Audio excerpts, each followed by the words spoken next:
Presentación, tercer eh, trabajo de corte, libro Vaticano II, contexto, historia y doctrina.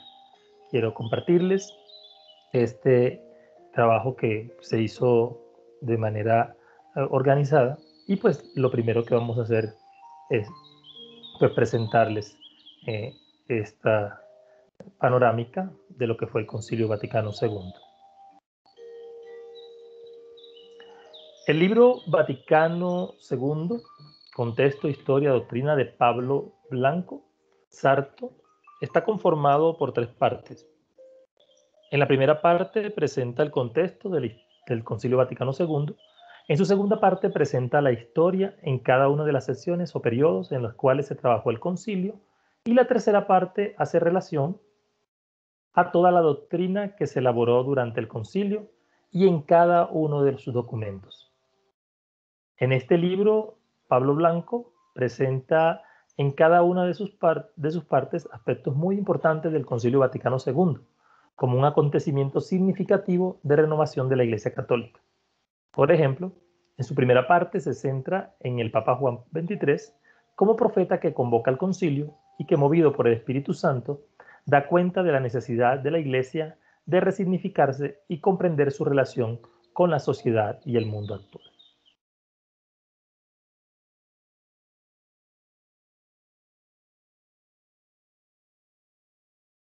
En la segunda parte nos muestra de manera detallada cómo se dieron cada uno de los periodos o sesiones del concilio, lo que allí acontece y cuáles son las dificultades más grandes en la discusión en la elaboración de los documentos finales del Concilio Vaticano II. Finalmente, expone de manera detallada la doctrina que se establece en cada uno de los documentos, especialmente relacionados con las categorías mundo, iglesia, palabra y liturgia. A continuación, se trabajarán 5 argumentos: el contexto del Concilio del Vaticano II y el protagonismo de Juan XXIII, los 2 primeros periodos del corte, el tercer y el cuarto periodo, las categorías mundo e iglesia en los documentos conciliares, las categorías palabra y liturgia en los documentos conciliares. El contexto del Concilio Vaticano II y el protagonismo de Juan XXIII.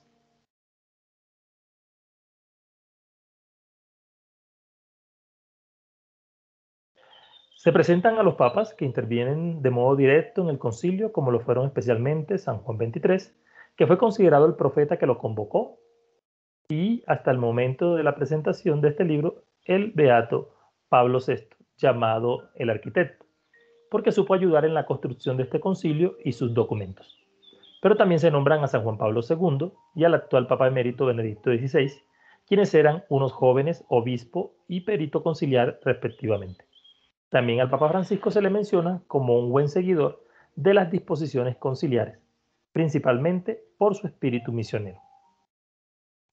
El Vaticano II sería en su esencia un concilio significativamente cristocéntrico, ya que este propone a Cristo como núcleo dependiente para toda eclesiología y antropología.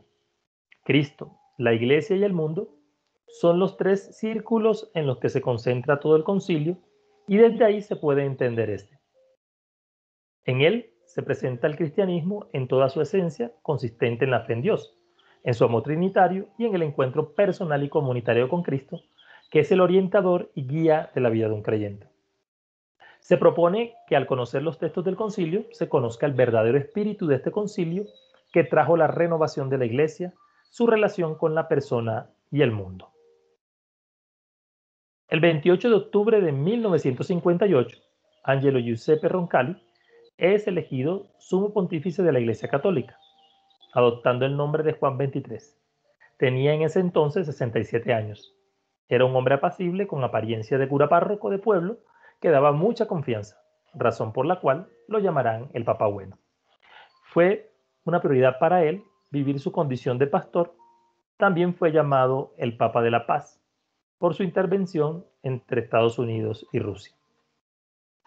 Cuando aparece por primera vez en televisión en noviembre de 1958, la mayoría lo veía como un anciano papa que iniciaba un breve pontificado de transición, pero este sería un breve pontificado de importancia trascendental.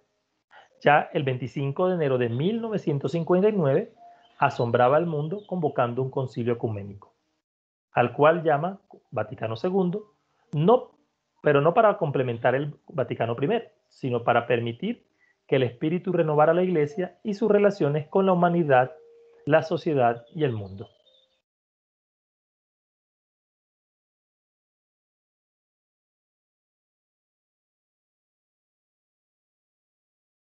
Juan XXIII era un personaje poco común, muy difícil de definir.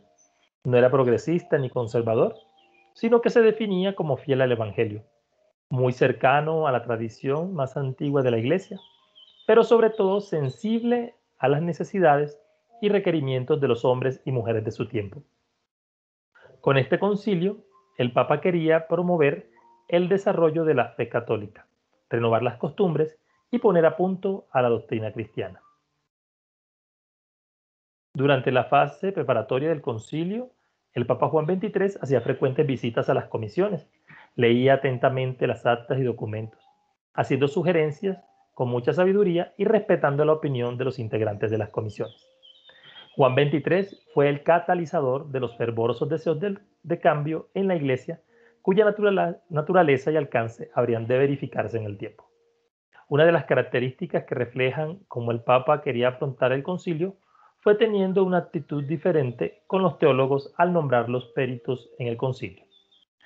La presencia y participación de los laicos en el concilio fue también muy determinante para el rumbo y el desarrollo de este ayornamiento que la Iglesia quería realizar. Junto a esto también fue sorprendente el ejercicio de la colegialidad de los obispos. El concilio quiere hablar en un nuevo lenguaje y renovar la Iglesia al interior y al exterior de ella. Esta renovación deberá traer un intenso espíritu misionero y de servicio a favor de toda la humanidad. Los dos primeros periodos del concilio.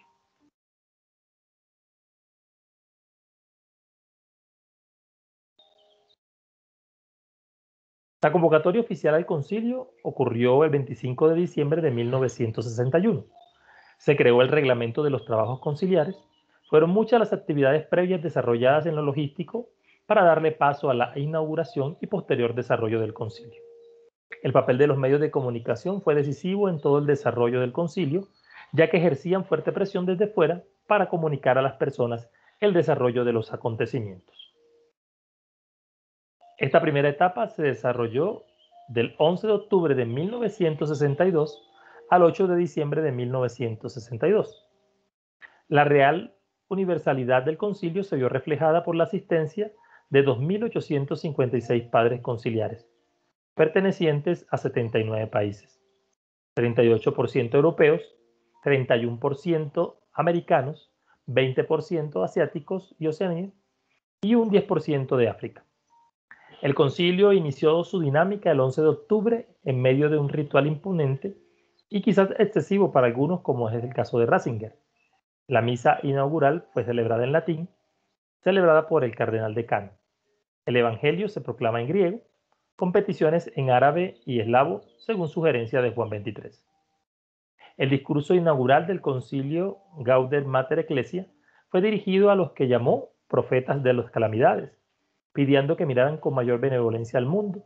También se refirió acerca del ayornamiento como la puesta al día en los modos concretos e históricos de expresar la fe de siempre. Desde sus inicios se pudo distinguir dos tendencias teológicas: una teología nocional romana, atemporal, escolástica y reformable, y otra inspirada de modo más directo en la revelación y de orientación histórica. El concilio fue un espacio donde convivieron obispos y teólogos, gentes de distintas culturas y situaciones. También más adelante van a participar miembros de diferentes confesiones cristianas, lo que fue una experiencia única que fue llamada el secreto del concilio. Pocas semanas después de haberse iniciado el concilio, se veía que los obispos franceses y alemanes eran los máximos orientadores de la asamblea conciliar. Los esquemas presentados fueron variando y cambiando de nombre. Al momento de las votaciones se experimentaba acuerdo en la mayoría y la minoría normalmente se adhería, aunque no faltaban las discusiones y los desacuerdos. En esta primera sesión del concilio se centraron en los documentos en relación con la liturgia y a la revelación. El menos discutido y aprobado rápidamente fue el primer capítulo de la Sacrosanctum Concilium, el 14 de noviembre con gran consenso. Sin embargo, fue el de la revelación el más controvertido. En su esquema inicial se llamará De Fontibus. El 19 de octubre de 1962, Ratzinger y Rahner hacen la presentación de un esquema alternativo sobre la revelación. Frente a este hubo algunas objeciones, por lo cual se le solicitó una segunda redacción del esquema. El debate estaba bastante agitado. Finalmente el esquema de Fontibus será aceptado con pocos votos de los padres conciliares.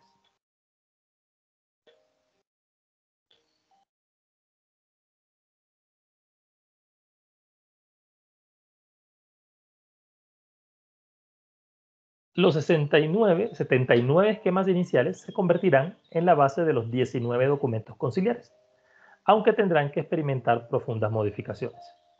El 5 de diciembre, el cardenal Suenens propuso al concilio la estructuración de los dos grandes temas, Ecclesia ad intra y Ecclesia ad extra, lo que dará paso a los documentos de Lumen Gentium y la Gaudium et Spes. El segundo periodo de sesión del concilio irá del 29 de septiembre de 1963 al 4 de diciembre del mismo año. Se presentó un nuevo reglamento para el concilio y sus 4 moderadores serán los cardenales Suenens, Lercaqui, Dodner y Agagnani, de origen oriental.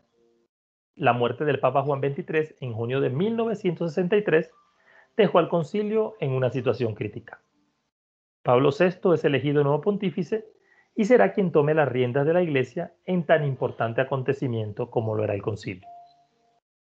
En el discurso inaugural del segundo periodo de sesiones del concilio, Pablo VI habló de renovación, ecumenismo y relación con el mundo moderno, con un tono menos optimista del cual lo había hecho Juan XXIII.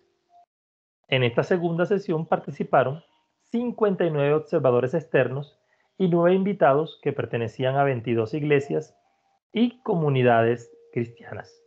También, por primera vez, 13 laicos. Los debates teológicos realizados en esta ocasión parten de la colegialidad de los obispos, pero también sobre la libertad religiosa y las relaciones de la Iglesia con el mundo.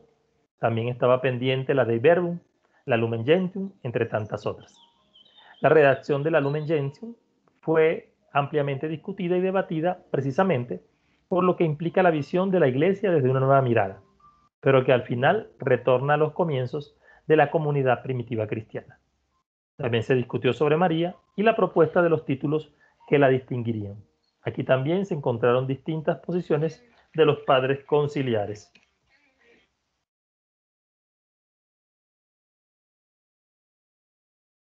El tercero y el cuarto periodo de Vaticano II.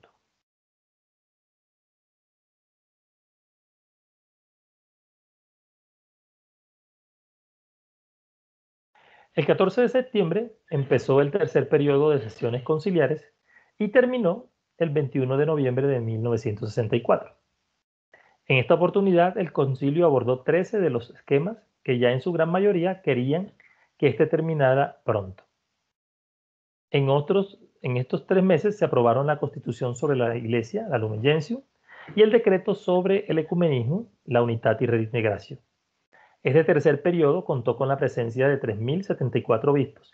Este fue el más tumultuoso y dramático de todos los periodos. La discusión sobre los títulos que le otorgarían a María fue prolongada. Al final se aceptó el texto donde se le proponía como mediadora y madre de los cristianos. También el documento sobre la libertad religiosa fue sometido a muchas revisiones. A mediados de octubre se aprobó la declaración sobre las relaciones de la Iglesia con las religiones no cristianas. Estaba pendiente desde la primera sesión el esquema sobre la revelación, bloqueada por la discusión con relación a la existencia en ella de una o dos fuentes separadas, por un lado la escritura y por otro lado la tradición. El esquema sobre las misiones fue rechazado por no estar en coherencia con la nueva conciencia misionera que se extendía ya por toda la Iglesia. El concilio discute ahora el nuevo esquema sobre la revelación llamado de Sacras Revelaciones, el 30 de septiembre al 6 de octubre. El mismo Pablo VI va a intervenir solicitando que se introduzcan algunas mejoras en este texto. Estas se introducen y el texto definitivo es aprobado finalmente el 18 de noviembre de 1965. El 21 de octubre se aprobó la Constitución Dogmática Lumen Gentium, el decreto sobre el ecumenismo y el de las iglesias orientales. El 21 de noviembre, Pablo VI promulga la Constitución Dogmática sobre la Iglesia y los decretos anteriormente nombrados. Durante esta sesión conciliar se habló largo y tendido sobre el esquema 13, que será luego la Constitución Dogmática Gaudium et Spes.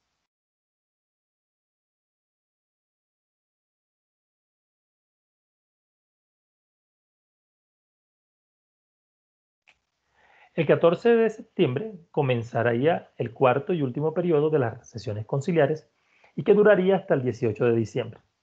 Esta sesión fue bastante fuerte. El 28 de octubre fueron promulgados los documentos referentes a obispos, religiosos, formación sacerdotal, educación y religiones no cristianas. Hasta el momento solo se habían aprobado 5 documentos, 2 en el segundo periodo y 3 en el tercero.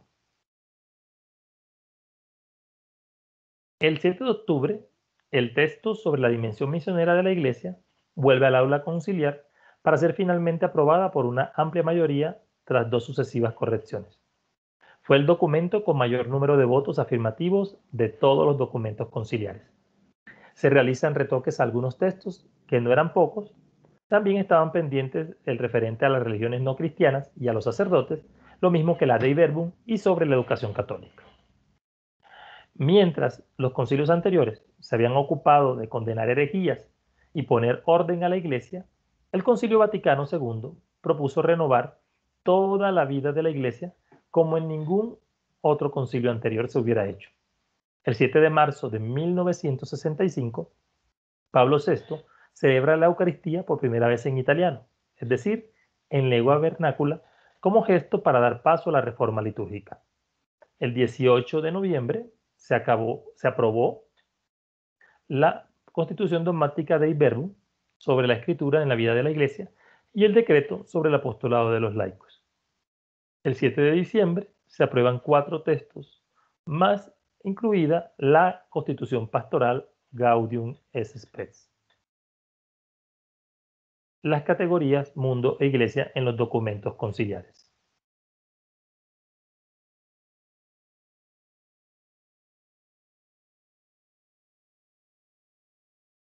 Aquí se presentan los documentos conciliares con relación a la categoría mundo. En primer lugar, la Gaudium et Spes en su contenido presenta la solidaridad con los problemas y las preocupaciones de este mundo, evitando toda huida de él. También se refirió al progreso técnico y económico, a la vez que denuncia los desequilibrios del mundo actual.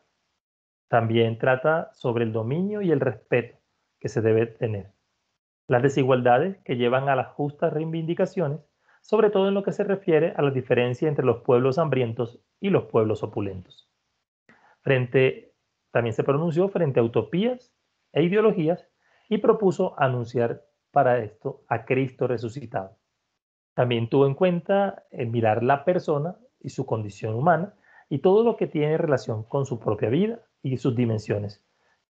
También el mismo misterio de la muerte y esta cómo tiene una relación con una dimensión relacional y comunal en este misterio. El documento sobre la libertad religiosa, Dignitatis Humanae, encontramos en su primer capítulo lo relacionado a la noción general de la libertad religiosa, donde se expresa la naturaleza de esta. El segundo capítulo sobre la libertad religiosa a la luz de la revelación.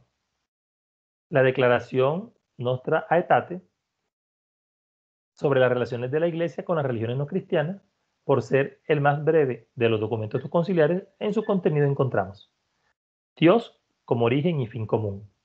Todos los pueblos forman una comunidad, tienen un mismo origen, puesto que Dios hizo habitar a todo el género humano sobre la tierra. Visión positiva y crítica. Anuncio y diálogo. El pueblo judío también tenido en cuenta como pueblo escogido en la primera etapa de la historia de la salvación.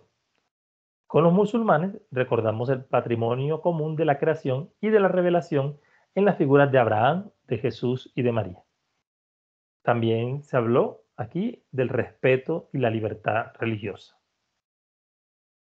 El decreto intermirifica sobre los medios de comunicación presentan a estos como el nuevo púlpito, un nuevo areópago donde el cual se puede proclamar la verdad encarnada en la persona de Jesucristo. También cómo poder manejarlos y qué normas hay que tener en cuenta para su uso.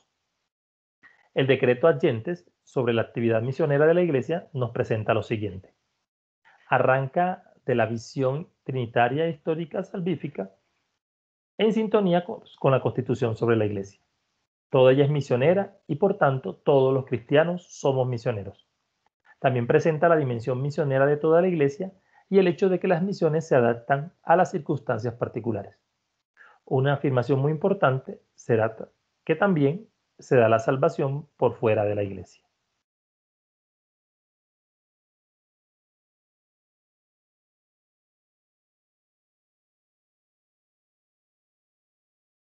En cuanto a la educación, en la declaración Educationis Gravissim se presentan los aportes como novedades desde el concilio. Propone la educación integral de toda la persona, incluyendo también la dimensión religiosa. También habla de la educación cristiana en referencia a la fe y a la que debe impartirse en los centros estatales. Plantea también una formación permanente junto a la catequesis dirigida a las personas de todas las edades. Finalmente, en la Gaudium et Spes se nos presentan los siguientes puntos principales. La Iglesia presenta su diálogo con el mundo y solidaridad con sus penas y esperanzas. Promueve una visión de la persona como imagen de Dios. También recuerda la dramática realidad del pecado y sus consecuencias. Promueve también la enseñanza sobre la unidad y la totalidad de la persona humana. Establece la libertad como constitutiva de la existencia humana y cristiana.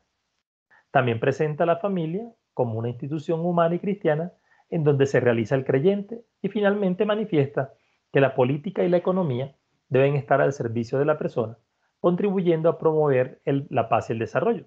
Pero sobre todo anuncia que a Cristo como Salvador, que es el fin propio de la Iglesia. En la categoría Iglesia se presentan los siguientes documentos. En primer lugar, la Constitución dogmática sobre la Lumen Gentium. Presenta a la Iglesia como misterio en Cristo, que procede de la Trinidad. Esta Iglesia de Cristo es una santa, católica y apostólica. Es al mismo tiempo pueblo de Dios, en la que la Eucaristía es fuente y cumbre de la vida cristiana. Nos presenta a los obispos como sucesores de los apóstoles y el episcopado como sacramento. Del colegio episcopal, Pedro es la cabeza. Este ministerio es presentado como servicio y diaconía junto a los presbíteros. El laico es un fiel bautizado que se caracteriza por su sacerdocio común, emanado también de Cristo, como los sacerdotes y los obispos, pues ellos lo reciben por el orden sacramental. El decreto Orientalum Ecclesiarum sobre las iglesias orientales, donde el concilio se manifiesta con relación a ellas, dice que no deben ser entendidas en sentido geográfico, sino como modos de ser en la iglesia. También son consideradas iglesias hermanas con todas las iglesias locales. La unidad y reintegración es presentada como la recuperación de la unidad, que es una exigencia del espíritu verdaderamente cristiano. Esta unidad se da por el bautismo con las iglesias históricas con sucesión apostólica. Se presentan las relaciones con las comunidades eclesiales separadas, especialmente con los ortodoxos, los anglicanos y los protestantes, reconociéndolas como verdaderas iglesias particulares. Las categorías palabra y liturgia en los documentos conciliares.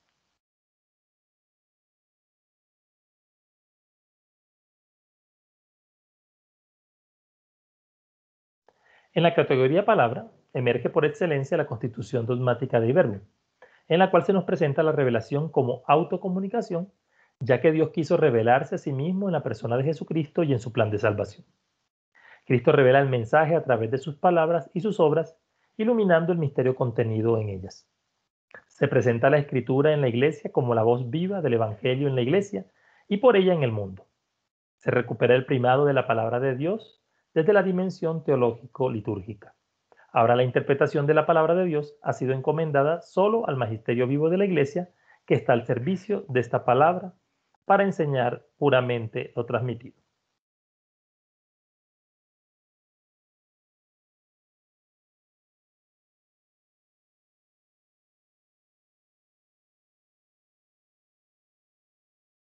En la categoría liturgia se presenta la Constitución dogmática Sacrosanctum Concilium sobre la centralidad de la liturgia en la Iglesia. Aquí se manifiesta que la liturgia y la Eucaristía son cumbre y fuente de la Iglesia, que requiere la participación plena y activa de todo el pueblo de Dios en las celebraciones. Cristo está siempre presente en su Iglesia, que son los bautizados y ordenados, en los sacramentos, en la palabra de Dios, sobre todo en la asamblea reunida para la plegaria. Promueve las celebraciones en las lenguas vernáculas para una mayor cercanía de todo el pueblo de Dios. La liturgia debe someterse a un proceso de inculturación que permita a todos vivir y celebrar en sus entornos con mayor cercanía. Como conclusión, podemos decir que el Concilio Vaticano II fue un acontecimiento que llenó de aire nuevo, mejor dicho, del Espíritu de Dios, que quiere a la Iglesia en continua relación y coherencia con el plan que Dios ha diseñado en la persona de Jesucristo para la salvación de la humanidad.